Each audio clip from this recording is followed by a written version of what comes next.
Welcome back to the Wreckless podcast. This is Cody Storts. I'd like to thank you for coming on with food, booze, and everything in between. We've been talking here, chatting up with Owen from Dickel and Steve Miller, Mr. Artman. And I'd like to say it comes to my favorite part of the show now. This is where we not only take in the wonderful American crafted Tennessee whiskey and all the stories, but straight up we get to drink whiskey. And what do you think about that one? You ready to drink some whiskey? No, I don't like whiskey at all. He actually came here and denied coffee and had a shot of whiskey, so I don't know what to say about that other than you're a real man. Yeah, I've just never been a fan of coffee, and whiskey has always been my favorite thing ever. So yeah. Well, hey man, to each their own. And I think I went through that phase, and I'm glad I'm not in it now. People would think much differently, well, a little differently than they do already. Right. Not much. I started with a naughty sauce today when I got here because that's really coffee. It's like coffee. Yeah, if anybody doesn't know, naughty sauce is a creamed coffee golden stout, I believe is what it would be classified as. But we put it on nitro here, and it is damn tasty as a breakfast beer. I'm not gonna lie. Fantastic. But so we're gonna go through. We have what three kinds, flavors, varietals. What would you like to call and go from here, Owen? Yeah, we have 3 different lines or SKUs, whatever you want to call them, from George Dickel Whisky. So we got our number 12, our rye, and then the newest one that just came out, our Tabasco barrel finish, which we'll save that one for last because if you taste that first, you won't be able to taste anything else but Tabasco and the rest of the whiskeys. Yeah, let's not do that. Let's go in the right order. I like the right order. Yeah. So we're Tony, you're all set over there. Yeah. You got all 3. I don't want to leave you out now. But by the end of this, I like the sound to be a little blurry. Just slowly the cameras get out of focus. Yeah. You're like, what happened? You're like, Dickel? We don't know. You just start messing with the gain and just start turning this up and down. Yeah. He'll be spinning records by the time we're done. We're good. All right, man. Let's walk through it. What you got? What are we doing first here? Yeah, so we're gonna go right to left for all of us. So the first one we got here is George Dickel number 12 whiskey. Okay. And it is actually our flagship whiskey. And when you say number 12, that's not 12 years. No. Right? I know that we had this conversation before, but I was very intrigued. The number 12 means the recipe number, actually. So we have 3 different numbers. We have 1, 8, and 12. So I have 12 here today. 1 is our unaged. 8 is a little less aged than number 12. And the number 12 is actually aged about 9 to 11 years goes into the blend with number 12. So when you say unaged for the number 1, now all whiskey has to be aged to some point, no? I don't believe so. If you're doing moonshine, basically just straight off the still, that's your unaged whiskey. So I know tequila has to have a minimum of I believe 3 years or not 3 months to be Blanco, but I don't think whiskey itself has a minimum aging on good unaged. To know. Yeah. Clear. All right, so 12. So what was this going for? Yeah, so this one is, so we are a Tennessee whiskey, which means that we have to be 51% more or corn in the mash build. And one of the cool things about our distillery is we actually buy all our corn locally from farmers within a couple miles of us. Not sponsored by Monsanto, eh? No, nothing like that, yeah. Thank God, I really appreciate that. Yeah, so we're actually 84% corn in the mash build and then 8% rye and 8% malted barley. What that kind of creates is what we have as our signature flavors, like State Fair popcorn, which in California, State Fair really means nothing. So just basically buttered popcorn if you go to the movie theater. It's nice because you get that flavor towards the tail end. I get this nice like pecan sweetness as well. And on the nose, I get a lot of like caramel and toffee. So let's go ahead and try that. Yeah. Significantly smooth for a whiskey. I mean, honestly, normally I have to chase everything back with a little bit of water, and I do just cause, but...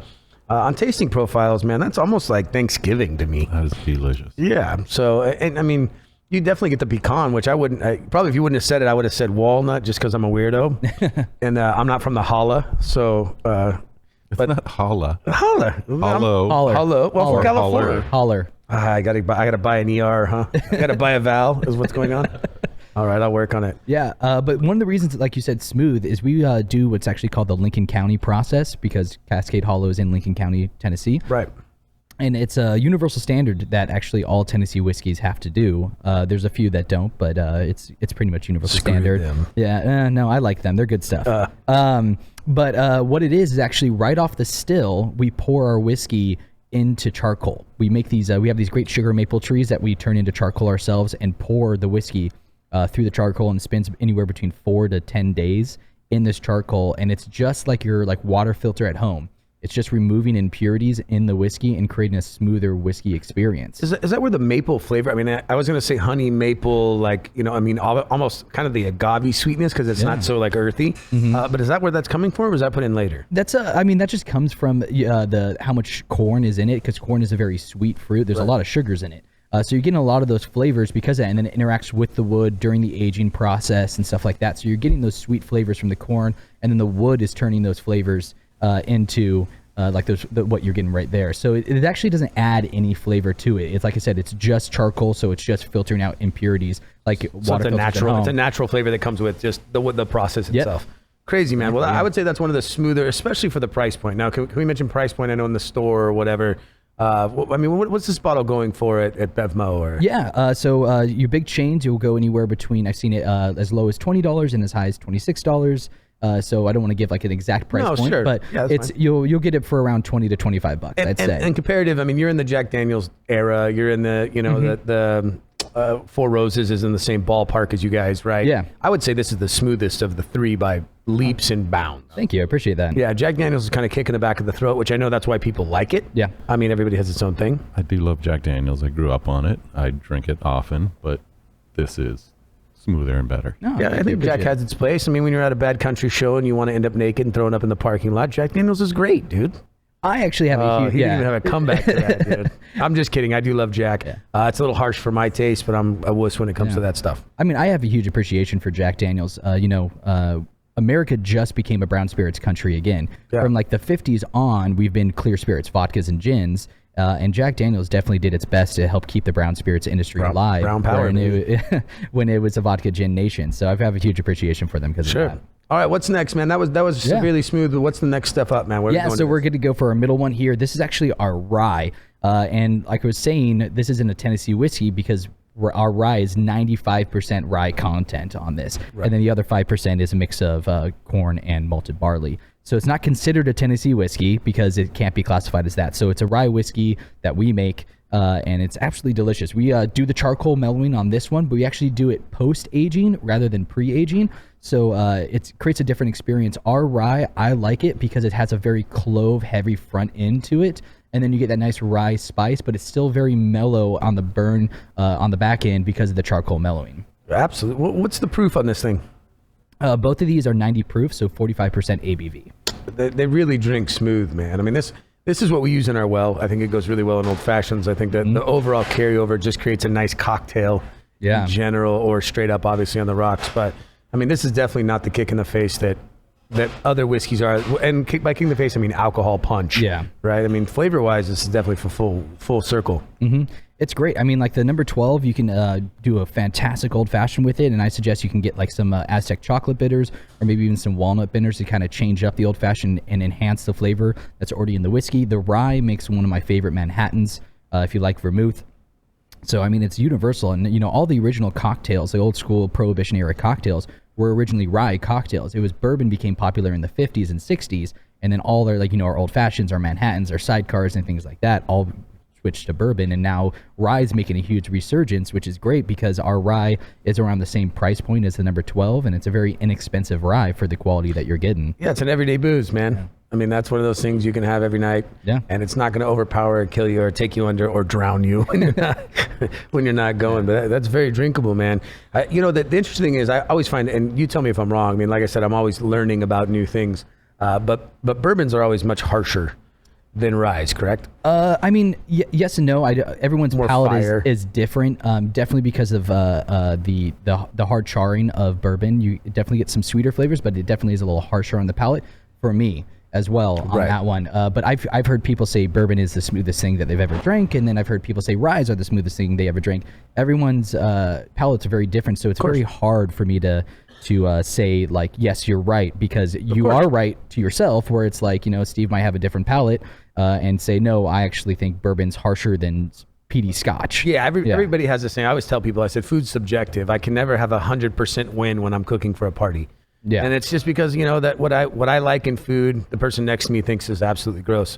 And I know it's the same way with anything we put in our mouth. Let's just be honest. I mean, it's just how it goes, is that your palate and the way your tongue's designed and the way you can taste things or feel things is going to be absolutely different than anybody sitting next to you. Even though you may agree on some things, you're never a really right answer for, say, nobody's correct. And that's one of the greatest things I love about this industry, not just on the food side and the booze side, but as a unanimous in this industry, is everyone's palate is different, like you're saying, and it creates this awesome experience. If you can get a good group of people together and like do like this, like a tasting or something like that, it's cool to hear everybody's take on it. Like I've heard people say that they get blackberry flavors from our number 12, and I'm like, I would never think berry in whiskey, but that's how they experience it, and I'm like, that's really cool that you're getting that flavor and they like it. Right. So it's cool to open it up. Like one of my distributors, Dougie, who was just in here, he's the one that turned me on to the pecan flavor, because he's the one that always says there's this nice pecan sweetness, and I was like you saying walnut, and then I tasted it and I was like, wow, you're right, this is pecan.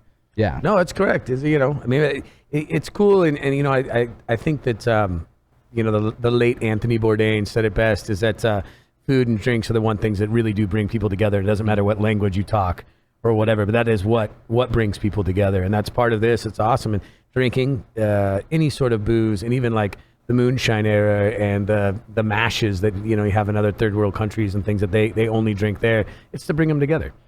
Yeah, I mean, breaking bread has been a standard for such a long time, and it really is something where, you know, choosing to eat with someone is one of the most intimate things, I would say, because it's you're sitting there, you're eating. Says the Dickel guy. Yes, you're correct. 100%. The food, the booze, the music, in every culture. Absolutely. 100%. Something great about that. And I think both of these speak to that, man. I think you could serve either one of these rocks or a little bit of old fashioned, and nobody's going to be pissed off at you. No, definitely not. And it's just always, it's such a great product, especially in, you know, America, where we're having so many new craft brands come about. It's nice to have something that's so old and unique and still small batch and crafty. Right. You know, so I like it. All right, well, let's try this last one. And I got an ultimate question for you that nobody's been able to answer yet about whiskey, and I'm hoping you can enlighten me. All right. So what's this last one we're drinking? So this one is George Dickel, but barrel finished in Tabasco barrels. So it's something unique and different that's not really been done before. So Tabasco, in order to make their sauce, actually buys used bourbon barrels and barrel ages it for 3 years. So they put vinegar and their unique proprietary pepper mash into a barrel for 3 years, and then they pull that out, strain it, and that's your Tabasco sauce. And Tabasco is like the #1 hot sauce in the entire world. Yeah. It's fantastic. And so what we did is we actually sent them our barrels. They barrel aged their sauce in their barrels, then took it and the barrels and shipped it back to us with some of their pepper mash build inside the barrel still. Wow. Then we had this bright idea to take Tabasco and run it through our still. I say bright idea facetiously because it basically created pepper spray around the still. Yeah. And we had to air out to the point where we almost had to get hazmat suits around the still because we put it through. And so we collected it and we call it Tabasco Essence. So we have that essence, we have the pepper mash, we have the used Tabasco barrels, and then we take George Dickel, our number 8, which is the exact same thing as number 12, just a little less aged, and we put that in the barrel for another like 30 to 40 days, basically, and let that all get to know each other, pulled it out, and it was absolutely delicious, but the issue was the Tabasco vinegar flavor was too strong. So we do add a little bit of natural sugars to it. Right. To sweeten it up. So there is a little bit of sweetness to this, but you get that nice Tabasco tang on the back end and the nice whiskey on the front end. Yeah, that's screaming and put me in a Bloody Mary for sure, man. Bloody Marys. Just had one of my reps tell me that he does this with soda water and he calls it a michelada because it's right there. Yeah. Yeah, that's pretty wild, man. Wow. I've had like Mexican candy shots, which is usually tequila with watermelon pucker and some hot sauce and tahini. And so we do that with watermelon pucker. That's great too. I have an account that did a perfect Manhattan, which is half sweet vermouth, half dry vermouth for a Manhattan. For this was absolutely fantastic. Super on fire, if you like that term. Yeah, you know, it works. It works. So all the people at home, we'll make sure to get those for you, and you can we can slow play those so you can make them at home, maybe post them up. All of them are good. We support Dickel 100% here. Obviously, the rye is in our well. And then on top of that, we always like to have Mr. Owen in here hanging out and partying with us always. Try my best. So what was your question that you got about whiskey? Here's what's crazy, man. Is somebody the other day was sitting there talking to me, and they told me that within the next 15 years, there'll be no more aged, really whiskey available with the amount we're drinking in America for what we can age. And the crazy thing is, I went, well, that's going to really... First of all, that sucks for me personally because I like whiskey, right? And second of all, what like how does that work? How do we create more, do more? And even if we do, we're drinking it faster than we can age it. Is that a truth? Maybe not with Dickel, but have you heard it or do you know? Yeah, I mean, for sure, we've started to see that trend there. I know there's a couple distilleries in Scotland. Grangestone is one of them that I know that actually had to stop producing their number 12 and started. They were single malt and they started doing blending because they ran out of supply. There's, I believe it's Bourbon in Japan also has the same issue. So we're starting to see that with certain brands. Right. And it's nothing on them. They do great whiskeys, and that's why people are buying it.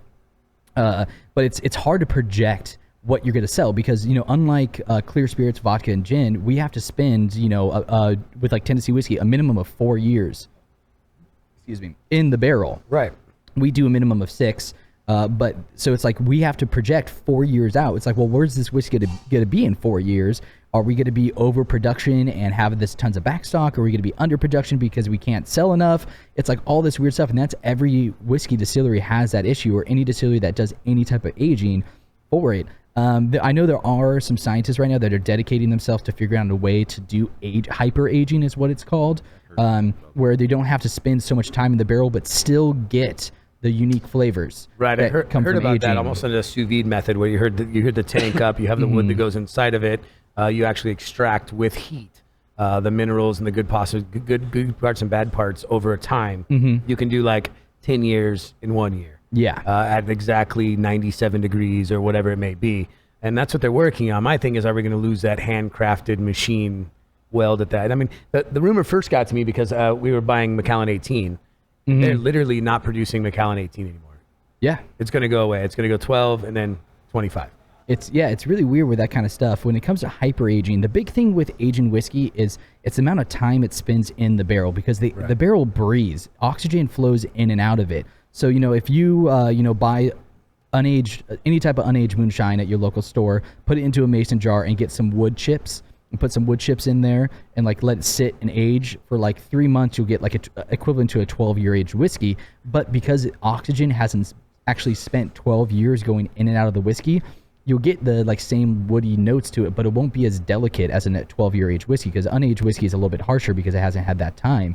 So I'm a little hesitant when it comes to the hyper aging stuff, because I don't know how delicate it will be. You'll have similar flavors, but it won't be as smooth as a, Macallan 18 or something like that. There's some scientists that are trying to get to the molecular level from what I've heard of like what it is, but I'm not wired to think that. But long story short, there are scientists that are working on it. I don't know if every distillery, because from your statement, it sounds like all whiskeys will be out. I don't think that's going to be the case. We're very high production. Our still basically runs 6 days a week, so we're making sure that we'll always have whiskey that's pumping out and getting out there. But I see some distilleries for sure. Like there is that trend going, but I don't think all whiskeys are going to go bye-bye. Good. Well, that's great news for me. I enjoy that thoroughly. It came up with 4 or 5 different brands, and so that's why I was like, I got to ask somebody that may know or not know, because that's crazy to think that we wouldn't just be like having more bottles and be like, oh, we have a 2-year shortage, but not like more, Yeah. So, well, anyway, man, all those are great. I appreciate your knowledge and your time, Steve. Appreciate your knowledge and time, man. Absolutely. It's time to get this kitchen rolling and get this place up and rocking. Love you guys. Thank you for another Wreckless podcast. Great one, guys. Have a good day.